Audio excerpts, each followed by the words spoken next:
Have you been trying to learn how to handstand and need a breakthrough? If so, then you have found the right video. My name is Andrew Aurora and I help men level up their life through calisthenics, weightlifting, and personal development. And today I'm going to be showing you how to do a handstand step by step. The handstand was not only the first calisthenics skill that I mastered, but it was also one of the hardest and took me about a year to master. And I mostly attribute this to me not really drilling the fundamentals to the point where I had them locked in and really developed a strong foundation for myself on my handstand. But now I have mastered the handstand and it is officially one of my favorite exercises, and now I'm even at the point where I'm doing freestanding handstand push-ups. So at this point I would say that I'm pretty qualified to show you how to do the exact same thing. So let's jump right in.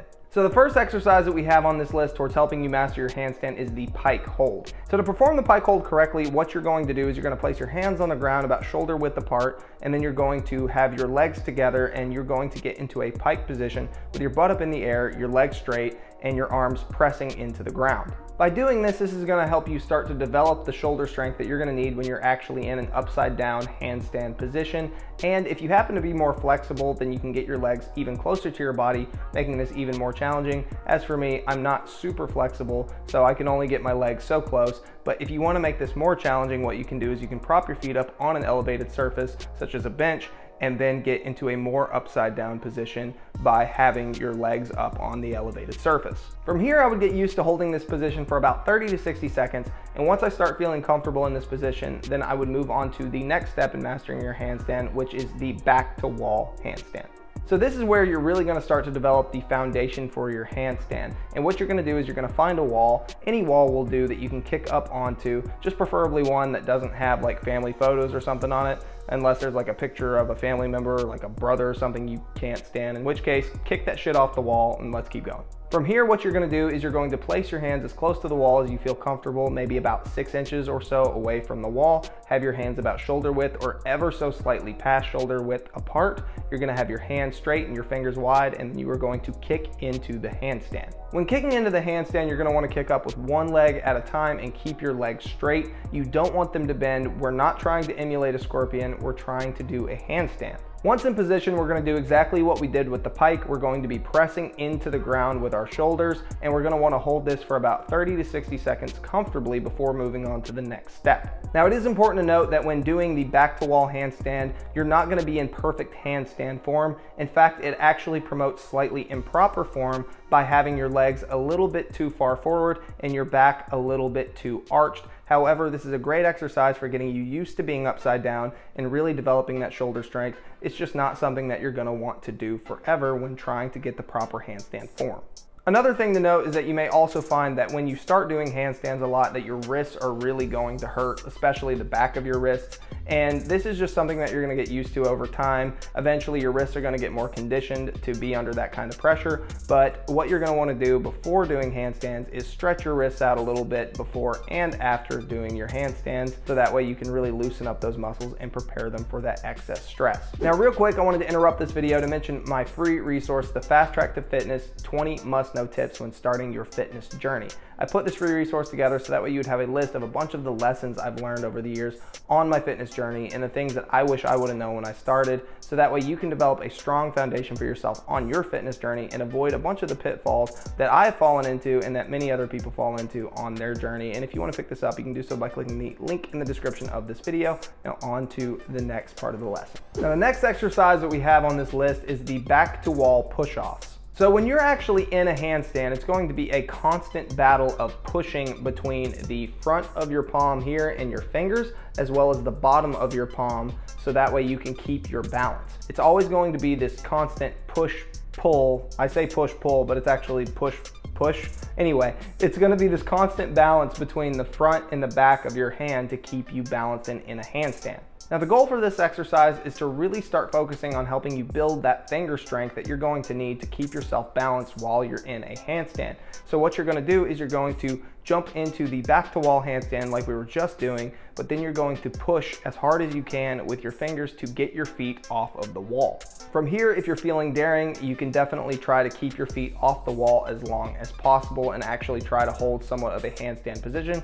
Just be sure to keep your feet together and your legs straight while doing so. Be sure to drill this exercise regularly, and once you start to feel like you've developed some really solid finger strength, then you can move on to the next exercise. So the next exercise that we have is the belly to wall handstands, and this is really where you're going to start to develop what it actually feels like to be in a handstand position. So this may be a little uncomfortable the first time you try it because unlike before, you don't have a wall in front of you to catch you. So if your legs start to fall forward, then you are going to fall forward. However, this exercise is essential to mastering your form, and you will get used to being in this position pretty quickly.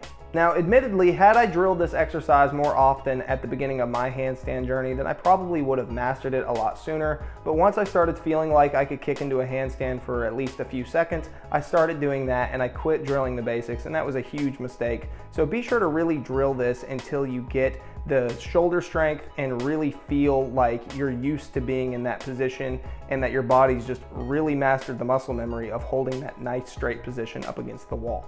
And even when you start doing 5 to 10 second handstands, still be sure to do the belly to wall handstand until you can start holding for 30 to even 60 seconds in a handstand.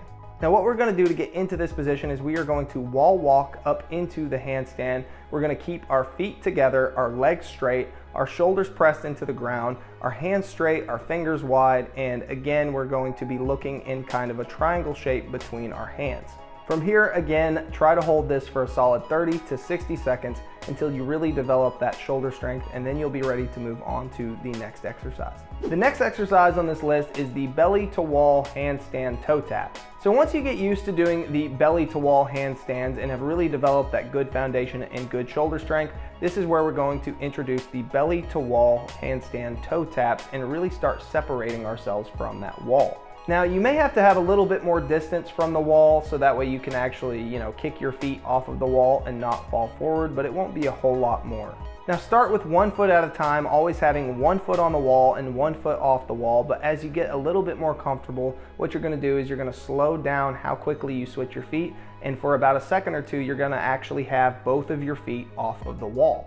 This is really going to be the first time that you're in an official, actual handstand position without any kind of support. Continue to practice this until you feel comfortable, and be sure not to arch your lower back or else you will fall forward. And once you get used to this and you've really gotten good at doing this, then you will finally be ready to move on to the next exercise. The next exercise on this list is the handstand kick up with a wall. So this is where we are going to finally start kicking up into an actual handstand, but we are going to have the safety of the wall to catch us in case we screw up. What you're going to do is you're going to give yourself about a foot or so of space away from the wall, so that way you have enough space to actually kick into the handstand, but you also aren't too far away from the wall in case you fall forward, so that way it can catch you. Now, if you want to, what you can do is just constantly kick up into the wall and then kick off the wall to start with, but the goal of this exercise is for you to actually kick up into a handstand without ever touching the wall. The wall is literally only there to catch you in case you fall, and when you kick into the handstand, what you're going to want to do is you're going to want to keep your arms straight,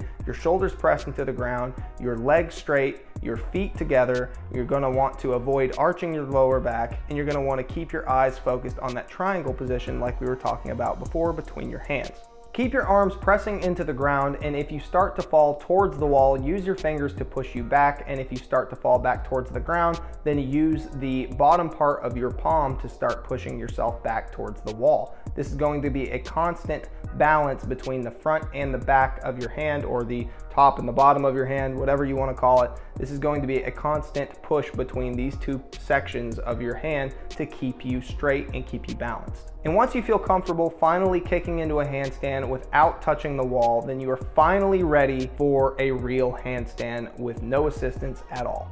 And now we have workout number 6, which is the actual handstand. So what you're going to do is you're going to apply everything you've learned up until this point, And from here, you're just gonna wanna keep practicing and keep doing this regularly. I pretty much train handstands almost every single time that I go to the gym. And be sure to time your handstands. See how long you can hold them. See if you can hold them longer every single time, and just continue to drill the basics so that way you keep your handstand form on point. That's what I do. I still drill the basics even at this point, even though I can comfortably do a handstand and even though I can comfortably do a handstand push-up. Remember, the basics are how you're always going to keep a strong foundation, and if you do this, then I can guarantee you that you are going to have a really solid, really strong handstand, probably quicker than I did. So that was my step-by-step guide on how to do a handstand. Be sure to send me your progress pictures and videos over on my social media because I want to see how your handstand progression is coming along and how this video has helped you. And of course, if you enjoyed this video, be sure to hit that subscribe button and hit that notifications bell, as I put out a video like this every single week and you never want to miss a video.